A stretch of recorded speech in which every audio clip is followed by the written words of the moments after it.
It's Friday night. డిన్నర్లోకి నేను చేపల కూర చేశాను అండ్ వేడి వేడి అన్నం రెడీ చేశాను.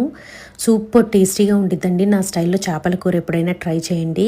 నేను ఎప్పుడు చేపలు తింటూ ఉండి చూపిస్తే మీరు రెసిపీ అడుగుతూ ఉండేవాళ్ళు కదా, అందుకని చెప్పి ఈరోజైతే రెసిపీ షేర్ చేస్తున్నాను మీకోసం.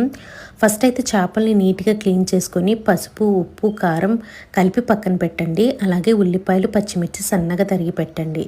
నేను ప్రతి నాన్ వెజ్ కూరలో ఒక పేస్ట్ అయితే యూజ్ చేస్తాను కదా, ముద్ద మసాలా లాంటిది, అదేనండి. కొబ్బరి, ధనియాలు, లవంగా, చెక్క ఇవంతా కూడా వేసి మంచిగా పేస్ట్ చేసుకొని పక్కన పెట్టుకోండి. కొన్ని ముక్కలేమో ఫ్రై పీసెస్ అని చెప్పి పక్కన పెట్టేశాను. ఫస్ట్ అయితే ఒక వడలపాటి గిన్నె అయితే తీసుకొని అందులో తగినంత ఆయిల్ వేసుకొని చక్కగా సన్నగా తరిగిన ఉల్లిపాయలు అయితే వేసేసి మగ్గనివ్వాలండి. కొంచెం సాఫ్ట్ అయ్యాక మనం పచ్చిమిర్చి కూడా వేసి ఇంకొంచెం సేపు ఫ్రై చేసుకొని మంచిగా సాఫ్ట్ అయిన తర్వాత అల్లం వెల్లుల్లి పేస్ట్ వేసుకోవాలి.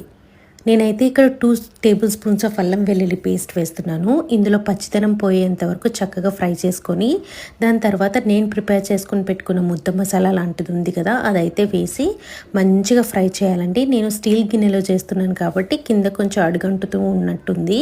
బట్ చక్కగా కలుపుకుంటూ ఉంటే మాత్రం మనకి మంచి మసాలా వాసన వస్తూ ఉంటుంది. ఇది బాగా మంచిగా గోల్డెన్ కలర్ వచ్చిన తర్వాత మ్యారినేట్ చేసి పెట్టుకున్న చేపలు ఉన్నాయి కదా, ఇవేమో ఇందులో వేసేసి మనము ఫ్రై చేయాలి. ఫ్రై అంటే ఒక పక్కన కొంచెం ఫ్రై అయ్యాక ఒక ఫ్లిప్ చేసుకోవాలండి. ఫ్లిప్ చేసుకుని అటుపక్క కూడా ఇలా మెల్లగా చేసుకోవాలండి.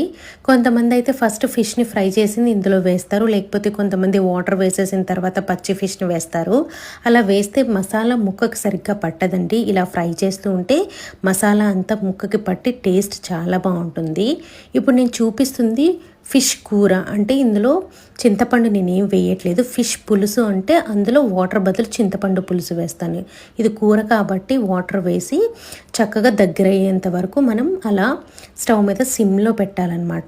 దగ్గర అయిన తర్వాత మనం చక్కగా కొత్తిమీర వేసుకొని దించేసుకోవటమే.